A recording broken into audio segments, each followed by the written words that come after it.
Bem, eu já não lembro mais porque exatamente eu cheguei a pegar esse livro numa prateleira de uma livraria lá do Rio de Janeiro, no final do século passado. Olhando aqui para ele agora, eu posso pensar assim, pô, será que foi pelo título, o Caibalho é um título misterioso, né? Só que naquela época uma coisa que eu não entendia não me interessava tanto assim. Essa coisa de mistério para mim não pegava muito não. Em cima tem 3 iniciados. Acho que é o único livro cuja autoria até hoje que eu conheço é 3 iniciados. Também é uma coisa meio misteriosa, mas também por isso que eu acredito que não foi por isso que eu peguei na prateleira. Mas aqui embaixo tem Estudo da Filosofia Hermética do Antigo Egito e da Grécia. Então naquela época eu não tinha lido nada de relevante sobre o Antigo Egito, mas eu já tinha começado a ler Platão, Sócrates. Então Filosofia e Grécia na mesma capa, de repente foi isso que me aproximou desse livro.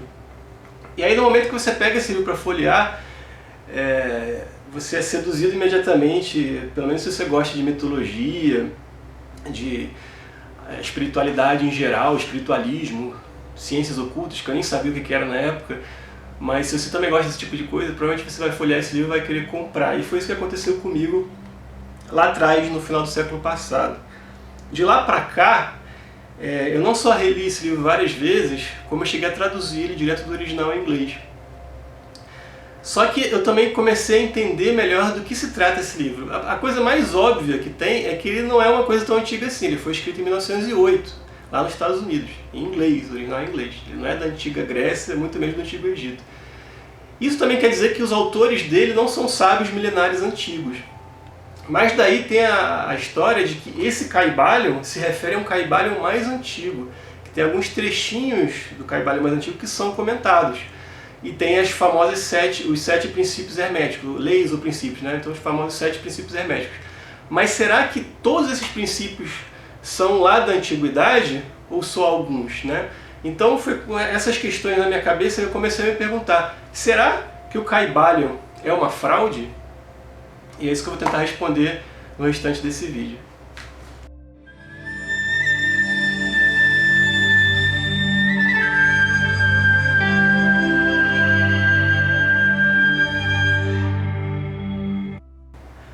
Bem, para começar a responder essa pergunta, é preciso levar em consideração que essa história de você atribuir um conhecimento a uma coisa muito antiga, a uma antiguidade lá atrás, é uma coisa que foi usada muitas vezes na história da humanidade, principalmente quando tem a ver com alguma coisa que tem a ver com religião, né? Algum campo religioso na história.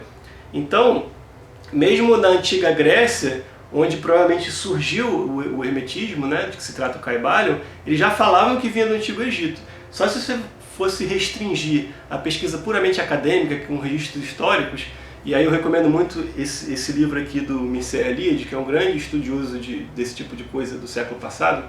Então esse aqui é a História das Crenças e das Ideias Religiosas, já no volume 2, porque ele vai contando através da história. Aqui ele está chegando já no século II depois de Cristo, que foi quando o Corpus Hermeticum ele se tornou conhecido na Grécia Antiga, na região ali da Grécia. Então, ele traça aqui o hermetismo até no máximo o século II a.C., 400 anos antes do Corpus Hermético. Só que naquela época, esse tipo de hermetismo que ele fala, ele chama de hermetismo popular, né? Que não é o hermetismo assim com textos eruditos ou muito profundos. Talvez não dê nem para se chamar exatamente de hermetismo. Mas ele situa realmente, desde o século II a.C. já se falava em hermetismo, só que foi no século II depois de Cristo que se tomou conhecimento do Corpus Hermético, que foi escrito em grego. E aí eu recomendo muito essa tradução, que é a melhor tradução disponível em português no Brasil, de longe, tá? Que é do Américo Sommermann, da editora Polar, para vocês entenderem melhor do que se trata o hermetismo, né? Século II depois de Cristo. Não é exatamente do Antigo Egito, embora tenha várias referências ao Antigo Egito. Dá para saber se o que eles falam aqui tem a ver com escolas de mistério mais antigas, coisas que se aprendeu no Antigo Egito? Não dá para confirmar. Pode ser que sim, pode ser que não, porque na verdade no Antigo Egito não se falava em hermetismo, né? Só começou a se falar em hermetismo mais profundamente com esse livro aqui, o Corpus Hermético, que na verdade é uma série de 17 tratados herméticos. Nem todos eles concordam entre si, mas é mais ou menos como o gnosticismo. Inclusive isso aqui tem muito a ver com o gnosticismo também, né? Que é aquela coisa de revelação divina, né? Você tomam conhecimento pela revelação, né? E não por uma experiência empírica, não por uma experiência objetiva, mas mais uma meditação espiritual, e você chega a certos conhecimentos, né? Que tem muito a ver com o hermetismo, tem muito a ver com o gnosticismo também. E também uma característica do hermetismo é falar sobre a origem das coisas, né? A origem do todo, né? E para a maior parte dos herméticos, por exemplo, Deus é tudo, né? Como eu sempre falo aqui no canal, Deus está mais próximo de mim do que o meu próprio olho. Não tem nada fora de Deus nem longe de Deus. Deus é tudo, é o espaço-tempo como um todo e talvez algo a mais. E essa ideia surgiu até antes do hermetismo, né? Então eu posso falar aqui para vocês, por exemplo, sobre Parmênides, que falava sobre isso. Heráclito também falava de uma outra forma, que talvez alguns podem falar que Heráclito falava do oposto disso, mas se for analisar mais profundamente é mais ou menos a mesma coisa. Um fala que as coisas permanecem, outro fala que as coisas mudam, mas tudo é uma coisa só de qualquer forma. Tem um vídeo no meu canal que eu falo sobre esse duelo entre Parmênides e Heráclito, que é bem interessante, mas é um dos caras que falava sobre isso. Depois surgiu Plotino, né, que é do neoplatonismo, depois de Platão já, que está muito próximo também do corpus hermético, né, e isso aqui seria mais ou menos como o hermetismo na filosofia. Eu até recomendo que você leia primeiro Plotino para entender melhor o corpus hermético, porque Plotino é um puta filósofo, é muito mais compreensível em geral do que o próprio corpus hermético, então ajuda muito. Não à toa foi publicado pela Polar Editorial também.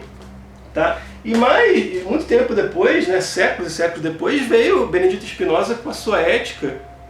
E ele é um filósofo mesmo, considerado na história da filosofia, só que ele está falando mais ou menos a mesma coisa, uma substância que não pode criar a si mesma, ou seja, existe só uma única substância que não poderia surgir do nada nem ter criado a si mesma e tudo deriva dela. É justamente isso que fala o hermetismo, e o Caibalion também entra muito nesse assunto.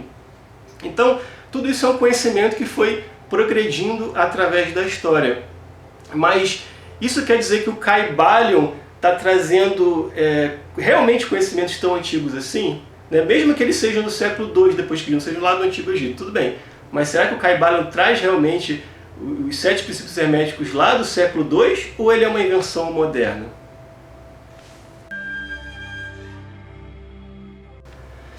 Bem, como eu disse, eu mesmo já traduzi o Caibalion das versões originais em inglês, né? Então publiquei aqui pelo Clube de Autores, também tem na Amazon impresso em e-book, Clube de Autores aqui, e também na Diamond tem alguns exemplares em capa dura para quem tiver interesse, na editora Diamond, vou botar os links aqui embaixo, tá? E aí eu vou trazer um texto que eu publiquei recentemente no meu blog também, mas que está, na verdade, na introdução que eu faço aqui desse livro, para explicar melhor sobre a autoria, quem seriam os 3 iniciados que escreveram o Caibalion, né? Então o texto é mais ou menos assim, ó. O Caibalion foi publicado pela primeira vez em 1908 na língua inglesa, em inglês, né, pela Yogi Society, ligada a um templo maçônico de Chicago, nos Estados Unidos. A obra é anônima, assinada somente pelo codinome ou pseudônimo 3 iniciados. No entanto, existem indícios de que o livro esteja ligado ao movimento Novo Pensamento, que surgiu nos Estados Unidos no final do século XIX. Esse movimento era formado por filósofos, espiritualistas, escritores e pessoas que compartilhavam crenças e participavam de estudos metafísicos associados a temas diversos da espiritualidade e da parapsicologia. Das diversas teorias ligadas à autoria do Caibalion, a mais aceita é a de que o livro foi escrito pelo espiritualista americano William Walker Atkinson, mais conhecido como Yogi Ramachakra, e também popular por usar diversos pseudônimos em suas obras.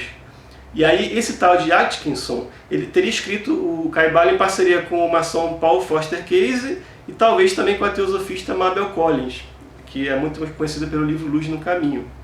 Eu pessoalmente, inclusive, até acho que a Mabel Collins ela é uma, digamos assim, uma ocultista com muito mais bagagem e profundidade espiritual do que o próprio Atkinson. Se for o caso, então eu daria mais crédito para Mabel Collins. E aí, por que se diz isso? Né? Por que chegou a essa conclusão? Porque na introdução do Caibalion tem uma citação em destaque de um trecho de um poema de Edward Carpenter, da época, né? Um poeta da época lá, início do século XX.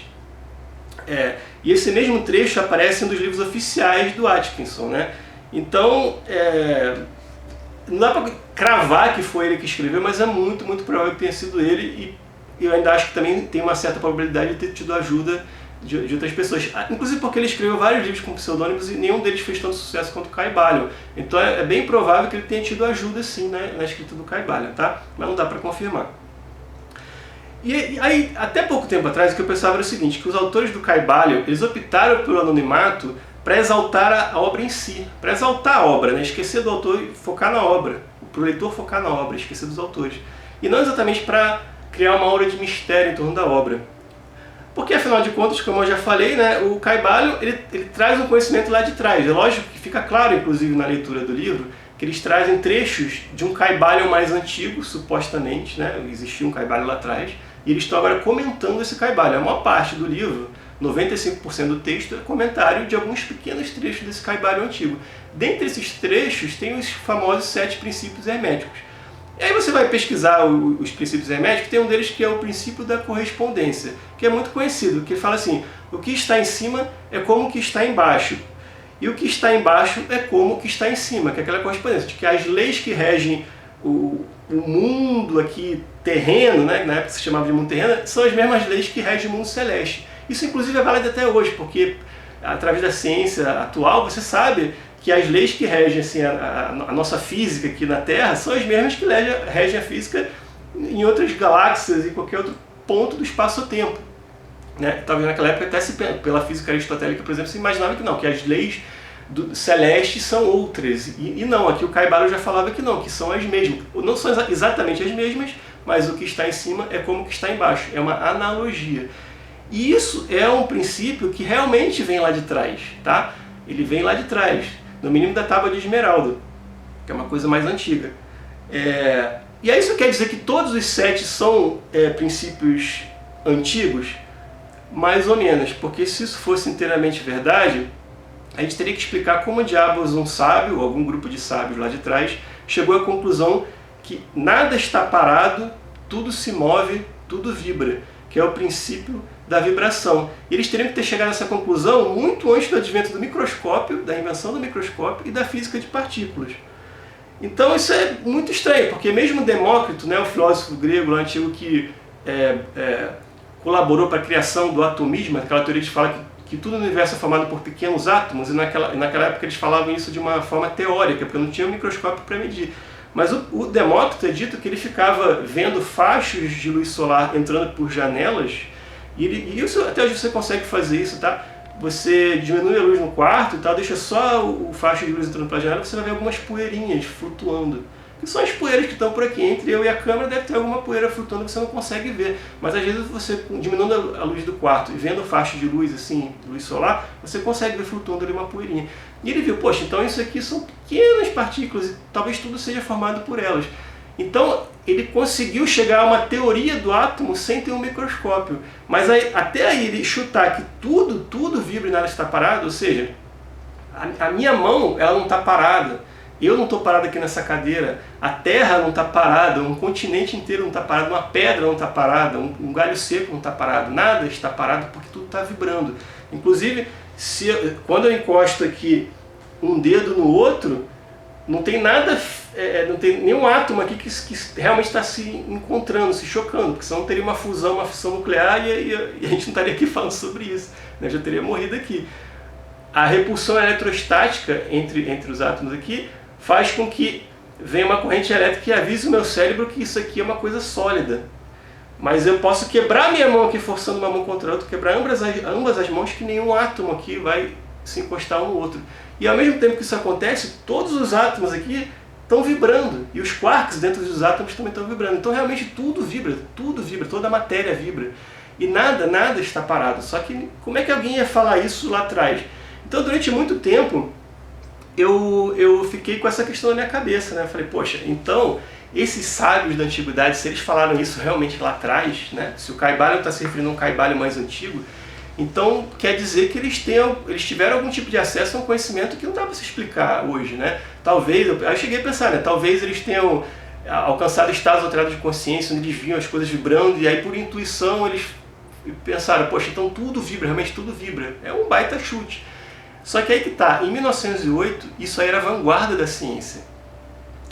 E na verdade, esse princípio de que tudo vibra e nada está parado, o princípio da vibração, ele foi uma invenção moderna, simplesmente. Eu cheguei a essa conclusão porque, assim, não dá para você cravar que porque eu, por exemplo, não sou maçom, não participo de nenhuma ordem iniciática secreta, nem invisível, nem coisa que o valha. Mas eu tenho um amigo, o Léo Lousada, do canal Conhecimentos da Humanidade, vou até linkar o vídeo deles aqui, que ele fez uma live onde ele falou que ele também buscou essa história e não achou em nenhum lugar, nem no Corpus Hermético, nem no Tratado Hermético Antigo, o princípio da vibração e alguns outros princípios do Kybalion, né? Então nem todos vieram lá de trás, alguns foram invenção moderna. Isso aí nada mais é do que uma releitura do hermetismo. Só que eles criaram uma aura de mistério em cima, inventaram que existia um Kybalion mais antigo, e que eles estavam comentando esse Kybalion mais antigo, para tentar vender essa ideia, para tentar passar adiante esse conhecimento. Isso quer dizer que o Kybalion é uma fraude? Mais ou menos. Porque a gente tem que levar em consideração também não só essa coisa de que nesse campo, né, da espiritualidade, das ciências ocultas, atribuir uma antiguidade a alguma coisa é uma coisa que sempre foi usada, né? Então não dá para julgar esses caras, sejam lá quem eles forem, se for o Atticus, se for a Mabel Collins, não dá para julgar eles por causa disso, porque também se eles não tivessem feito isso, ninguém saberia o que era o Kybalion hoje. Eu não teria lido o Kybalion, você não teria lido o Kybalion, ele teria sido esquecido facilmente, né? Então eles criaram uma puta jogada de marketing, só que o mais importante de tudo é que o Kybalion serviu e serve até hoje como uma baita porta de entrada no hermetismo, na cabala, nas ciências ocultas em geral, entendeu? No tarô. Então, quantos de nós não demos o primeiro passo nesse caminho através do Kybalion? Então, a gente tem muito a agradecer ao Kybalion. A gente só não pode, com o tempo, endeusar o Kybalion e achar que os princípios herméticos são verdades absolutas, né? A gente tem que continuar pensando pela gente mesmo e tentar ter uma leitura mais crítica do Kybalion para entender o que ele realmente é. Aí você pode realmente aproveitar o Kybalion, que é uma releitura do hermetismo na época moderna. E isso eu acho sensacional. Isso é uma coisa que todo mundo deveria fazer, não ficar fossilizando, preso em fósseis de ideias antigas, seja na filosofia, seja nas ciências antigas, nas ciências ocultas, seja onde for, entendeu? Você sempre tem a oportunidade de reinventar a roda, né? Digamos assim. Lógico que você vai sempre partir de um conhecimento que já estava lá, mas não quer dizer que você tem que ficar brecado nele, preso dentro dele. E quando surgiu a física moderna, quando se descobriu que realmente existem os átomos, os quarks, e tudo está vibrando e nada está parado, os caras de 1908, do Kybalion, eles simplesmente... Poxa, isso aqui tem tudo a ver com o que se falava no hermetismo. Eles não falavam isso lá atrás porque não tinha microscópio para saber, mas tem a ver, entendeu? A gente continua falando da mesma coisa. Então vamos fazer uma releitura e trazer esses conhecimentos modernos da ciência para fazer um livro novo. O problema é que eles tiveram que recorrer a essa questão da mistificação, né, para falar de uma coisa mística de verdade. Então é um paradoxo, porque eles realmente mistificaram, mas eles realmente trouxeram conteúdo realmente místico. Não só místico, porque o hermetismo é uma coisa mística lá de trás, uma coisa genuinamente mística, que veio lá do século II, pelo menos, como místico porque foi uma releitura honesta, na verdade, né? Tirando essa parte da mistificação, é uma releitura honesta desse tipo de conhecimento. Então eu acho que o Kybalion, ele é mais ou menos uma fraude. Por um lado, ele é uma fraude porque foi mistificada essa ideia de que existiu esse Kybalion lá atrás, mas por outro, ele na verdade é uma releitura moderna do hermetismo e, na minha opinião, pelo menos uma releitura muito honesta e que ajudou muita gente a até hoje estar conhecendo o hermetismo, que a gente sabe que ajuda muito não só na compreensão da natureza, como na compreensão da nossa natureza interna também, né? E para lidar com a vida em geral, tá? Espero que vocês tenham gostado. Relembrando aqui, para quem tiver interesse no Kybalion e não leu ainda, tem a minha tradução aqui no Clube de Autores, tem na Amazon impresso e em e-book, e tem também ainda alguns exemplares de capa dura na Diamond Editora, os links estão aqui embaixo. Obrigado, um beijo e até a próxima.